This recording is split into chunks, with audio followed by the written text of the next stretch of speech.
Siguro, I think I have this quote naman. Nalimutan ko kung ito nung inakuha. Pero the only way to predict the future is to create it. And yun nga, ikaw lang talaga magdidikta kung sino ka at ano ang magiging final form mo. So always be the best version of yourself. At kapag meron kang parang pag nag-hesitate ka sa mga bagay-bagay, feeling mo hindi mo kaya, walang masamang mag-try. Try lang ng try. And I think lahat naman tayo matututunan yun. And stay out of your comfort zone. Siguro masashare ko with the previous, current, and siguro yung future state of P-pop. Siguro it has grown a lot. Na nakakagulat. Na parang dati hindi pa na kami nakikita or hindi nalalaman ng tao kung ano yung identity namin.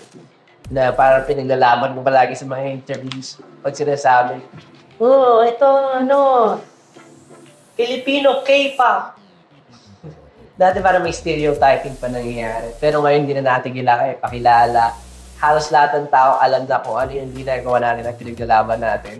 I'm super proud and thankful to all the people who have been syempre pushing P-pop. It's yung mga artists at fans. Salamat sa inyo. Pero sa mga artists, salamat. Sobra. Alam nila yan. Hindi ko na dapat sabihin at hindi ko na kailangan explain pa ng malawak yan.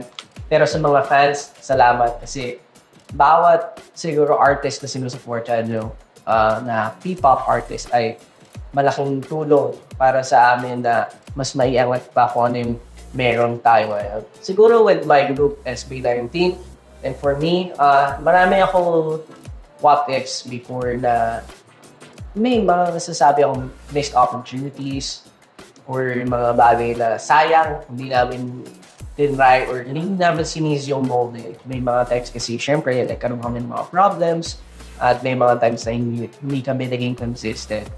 Pero, thankful ako kasi nandiyan pa rin yung mga tao na naniniwala kung ano yung kakayahan namin. Kaya hindi kami sumusuko.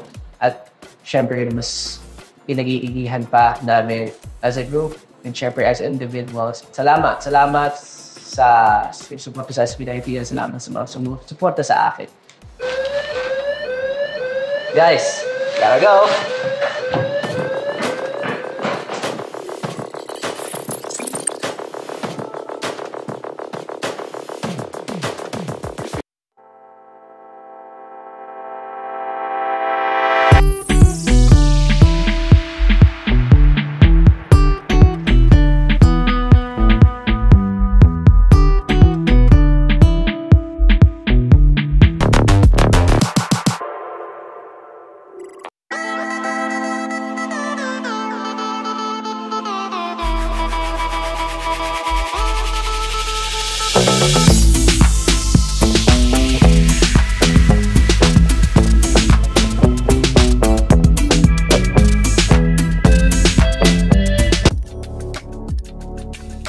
What is P-pop and what sets you apart from other genres?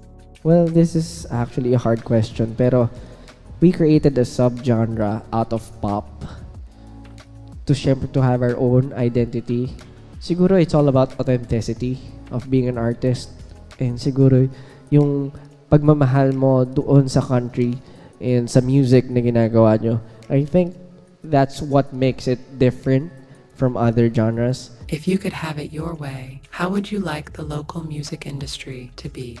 To be honest, kasi malaki na yung narating, malaki na yung nangyari with OPM and local music industry. Pero we're still a long way to go. Siyempre, ang pinakapangarap ko for the industry is to umabot na tayo dun sa point na nakakapag-import and export and nakakatulong na tayo sa economy ng Pilipinas. Siguro yung mas mamahalin pa tayo ng ibang countries na malapit sa atin at malayo na we would be able to use it as diplomacy instead of, di ba, war. Yun. What would you want to say to your group's future selves or future self? For my future self, grabe Sana lahat ng goals mo at lahat ng siguro hardships mo ay matumbasan ng katulad nung ina-expect mo. Pero don't worry, don't be too hard on yourself kung marami kang lapses kasi sure naman akong binibigay mo yung best mo. What have you overcome the past few years that made sense now? Yung hindi ako makatanggi basta-basta sa mga tao and at the same time, siguro mas naging confident ako with what I have right now. Kasi before, I was always doubting myself. And ngayon, pas lalo ako naging confident, mas lalo ko nabibigay yung 100%. And yung, siguro yung talent ko, mas lumalawak yung nagagawa. And thankful ako sa mga taong naniwala sa akin from the very beginning. How do you like to be known and remembered as a P-pop group or soloist? I want to be remembered as someone who tried to make a change. Who tried to, syempre, break the barriers. Mas ma-push ko forward or someone who tried to help the industry in growing. And I think that's what we're doing right now. Everyone in this scene, OPM, P-pop, and syempre lahat ng kasama namin dito sa lakbay na to. Pero I want to be syempre someone talaga na mas makapag-ambag din. Whether